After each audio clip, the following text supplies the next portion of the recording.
Qottuni barannaan teenyu wallaalane kunoo badhaafamne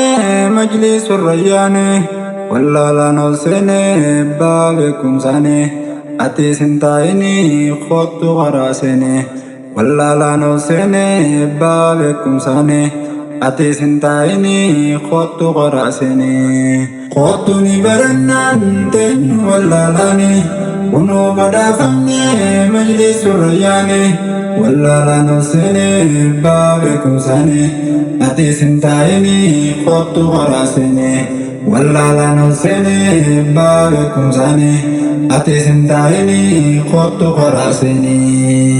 bismillaahi jee banadhe qaani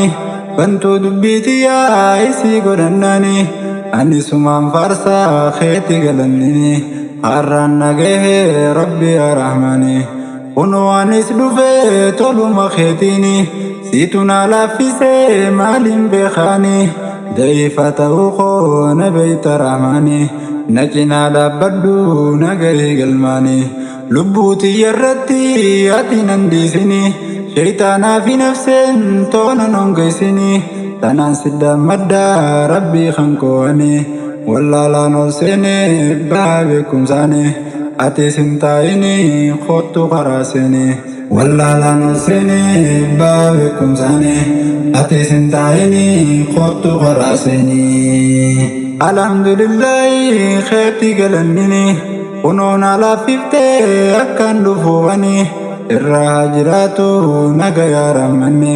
ergamaa rahmataa muhammad amiini jaala ambiyaadhaa filate rabbiini borullee magantaa nuufi dhaabbatanii nullee harkachiisii magantaa isaanii nu godhi borullee mee ollaa isaanii nu ofii asittis mee faana isaanii akka milkooynuufi barganda lamaanii wallaalaan ol seene ebbaa beekumsaane ati sintaayini qottu qaraa seene wallaalaan ol seene ebbaa beekumsaane ati sintaayini qottu qaraa seene osoon achiin kunne karaa ergaatiyya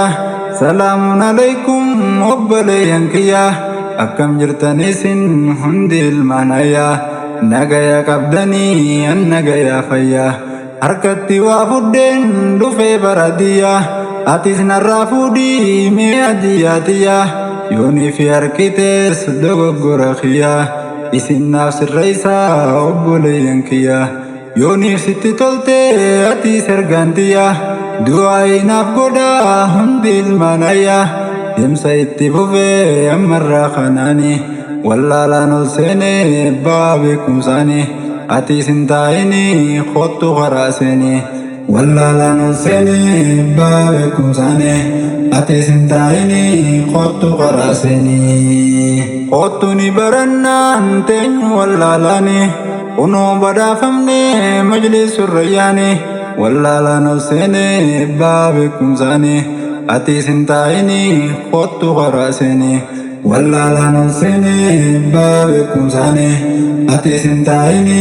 qottu qaraa seene arraasaa sa'uudhaaf hin deema barani hin ifatin kottu deemina waliini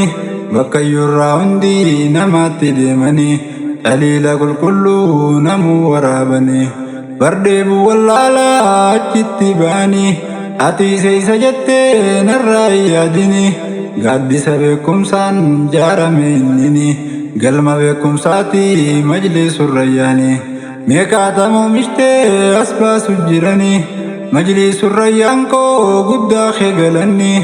irraa hin dubbadhaa kee har'aanni matuma mataarraan dubbadhaa barani